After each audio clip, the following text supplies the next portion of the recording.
Danta police સ્ટેશનની બિલકુલ સામે આજે એક હૃદયદ્રાવક અકસ્માત સર્જાયો હતો.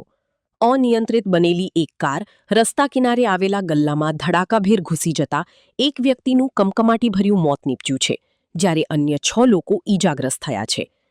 અંતરશાહ દરગાહ પર ચાલી રહેલા ઉરસ મેળામાં દર્શન કરવા માટે શ્રદ્ધાળુઓની ભારે અવરજવર હતી. આ દરમિયાન એક કાર ચાલકે અચાનક વાહન પરનો કાબુ ગુમાવ્યો હતો. કાર ફૂલ ઝડપે રસ્તાની સાઈડમાં આવેલા એક ગલ્લા સાથે અથડાઈ હતી. આ ટક્કર એટલી જોરદાર હતી કે ગલ્લાનો કચ્ચરઘાણ વળી ગયો હતો. ઘટનાની જાણ થતાં જ દાંતા પોલીસનો કાફલો તરત જ સ્થળ પર પહોંચી ગયો હતો અને તપાસનો ધમધમાટ શરૂ કર્યો હતો. અકસ્માતને પગલે ઘટના સ્થળે લોકોના ટોળેટોળા એકઠા થઈ ગયા હતા. ઉરસ મેળાના સમયે જ સર્જાયેલી આ દુર્ઘટનાને પગલે સ્થાનિકોમાં ભારે રોષ જોવા મળી રહ્યો છે.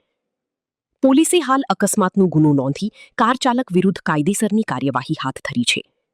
પ્રાથમિક દ્રષ્ટિએ કારની વધુ પડતી ઝડપ અકસ્માતનું મુખ્ય કારણ હોવાનું મનાઈ રહ્યું છે.